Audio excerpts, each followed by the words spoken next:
In the last 48 hours, a lot has changed in the world of football. For example, Kylian Mbappé has reportedly decided what he wants to do with his life. At the same time, Edinson Cavani has also made up his mind about his immediate future in England. Meanwhile, Kane is at his wits' end at Tottenham. But that's not everything. Manchester United are looking to make West Ham United an offer that they might not be able to refuse. Now that you know what we're going to be discussing in this video, why don't you go ahead and subscribe to this amazing channel before settling down. And remember, that bell icon is there for you to keep informed. Ronaldo throws another thing. Again. So every time Ronaldo does something, we see the press start drawing all sorts of conclusions. This time around, the Juventus forward threw away his shirt following a 3-1 win over Genoa. The win was an important one, and surprisingly, the veteran forward couldn't get his name on the score sheet. This is a rarity, and perhaps something that ticked him off. The Portugal star threw away his shirt before he walked down the tunnel to the dressing room, and it was picked up by a ball boy. It was reported that the attacker was venting his frustration, but it's since been explained that he was giving his shirt away as a gift to the ball boy. Just a few weeks ago, Ronaldo made headlines when he threw his captain's armband to the ground and walked down the tunnel after seeing a goal disallowed during Portugal's draw with Serbia in World Cup qualifying. If you had the chance of seeing the reaction, it did appear that Ronaldo threw away his shirt in anger, because normally you'd go to the ball boy and offer the jersey yourself, right? What are your thoughts on this? During that game, Ronaldo had 6 shots and he was very much a live wire throughout. Maybe he thought he deserved a goal for his superb display. AC Milan struggling to convince star player. While Zlatan Ibrahimovic might sign a new deal any time now, the same can't be said of star playmaker Hakan Çalhanoğlu. The Turkish international has been immense for Stefano Pioli's side so far this season, and the Rossoneri want to tie him down on a long-term deal. But unfortunately, Milan fans are yet to hear any good news, since both parties are still far away from reaching a compromise. According to Calciomercato, Milan's latest offer falls short of the player's demands of a €4.5 million a year salary. The longer this saga goes on, the more Çalhanoğlu will consider leaving the club. With Manchester United reportedly monitoring the situation, Milan really need to listen to the player's demands, because they might rue the day that they didn't pay for the playmaker for what he thought he was worth. At the same time, Milan are in talks with Real Madrid over a permanent move for Brahim Diaz. The young forward signed for the Italians on loan and has been very impressive to say the least, and Pioli is keen on seeing more of the youngster in the coming years. But if this option doesn't work out, then Milan are looking at Florian Thauvin as an alternative. Thauvin is currently signed with Marseille, but he does become a free agent this summer. The stylish forward is also attracting interest from the Premier League, but might prefer a move to Milan due to their likely presence in the Champions League next season. And finally, we have the curious case of Gianluigi Donnarumma. According to Gazzetta dello Sport, Milan are sweating over the future of their number one, who's been offered a new contract but hasn't responded to it yet. And if he decides not to respond, the Italian might enter free agency this summer. Martinelli reminds Arteta why he must start every game. Last season, Gabriel Martinelli was a top performer for Arsenal, even though it was his introductory season in European football. The young Brazilian scored or provided an assist every time he got a chance before he was injured.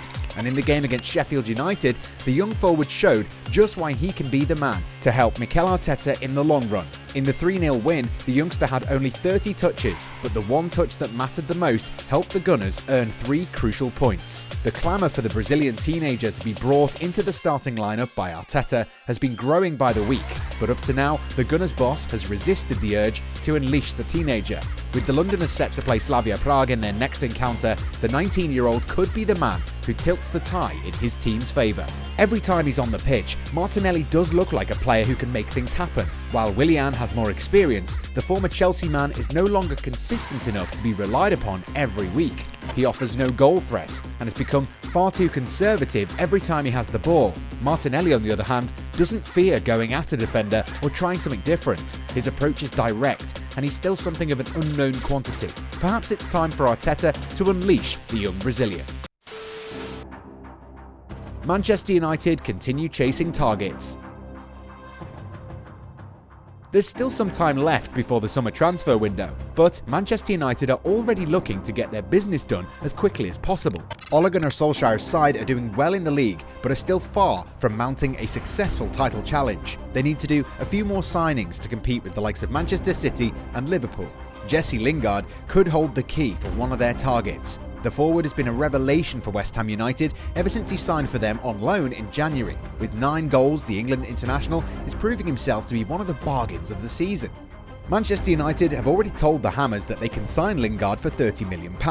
Moreover, the Red Devils are exploring the possibility of using Lingard's form to get a better deal for their long-term interest in Declan Rice. The English midfielder was hotly linked with a move to Chelsea, but with Frank Lampard gone, the Blues have apparently dropped their interest. This leaves the road open for United, who badly need a midfielder of his class. Another player who's emerged on their radar is the Wolves midfielder Ruben Neves.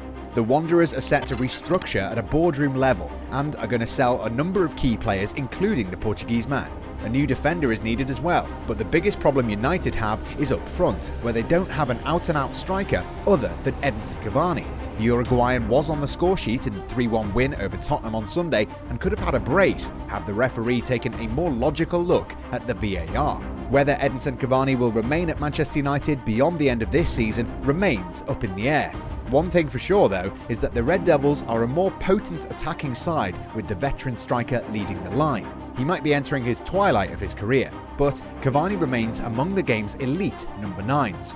United might have pace and raw talent in their attacking ranks, but none of those players possess the intelligence and killer instinct that Cavani boasts. He's still as deadly as he was 5 years ago, and his off-the-ball movement and overall contribution makes you wonder if he really is 34. This is why United will be in trouble if he leaves Old Trafford. The player's father has already admitted that his son is expected to join Boca Juniors in the summer. Solskjaer says that he speaks with Cavani regularly, but the ball is in the latter's court, and we fear that the answer is going to be no. And Solskjaer knows what a player he has to rely upon. We haven't had that type of number 9 for a long spell. Edinson has been working so hard to get fit, and now he's getting a couple of games in a short space of time, and we can see the boys play to his strength. If Cavani leaves, Greenwood might play in the number 9 role, but that doesn't solve the problem. The youngster is much better down the right flank, and United must sign a world-class striker in the summer. Finding one who is as clever and as clinical as Cavani promises to be near impossible for those in charge at Old Trafford. Harry Kane to force the issue. After seeing his team fall further behind in the race for a top 4 finish, Harry Kane is getting really close to deciding what's best for him. The England international has been truly loyal to Tottenham, but he's at an age where he should be winning titles. Clearly, he's not going to lift a lot of silverware if he stays with Spurs. While Daniel Levy will ask for over €150 million for him, Kane is reportedly looking to force a move away from the club.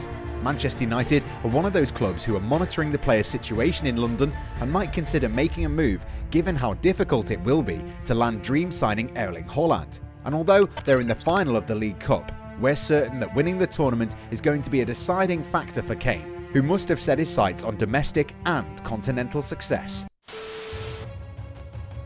Mbappe decides. A few videos ago, we spoke about the different scenarios how Paris Saint-Germain would deal with the Kylian Mbappé situation. The young Frenchman is not too eager to sign an extension at Parc des Princes and reportedly has his heart set on a move to Real Madrid. Zinedine Zidane is a big fan, and Mbappé is already relishing the prospect of playing under a man whom he idolised growing up. PSG know that they're not in a strong position and would not want to suffer the embarrassment of seeing one of the best players on the planet leave as a free agent. Therefore, the French champs are now considering different scenarios where they can have a life without their mercurial forward. While sporting director Leonardo is optimistic that the 22-year-old will decide to stay, the Brazilian knows that anything can happen. According to rumours, Mauricio Pochettino has requested that the club's hierarchy give him Harry Kane or Mohamed Salah if Mbappé leaves. Either of those two arriving would more than soften the blow PSG would receive when Mbappé leaves.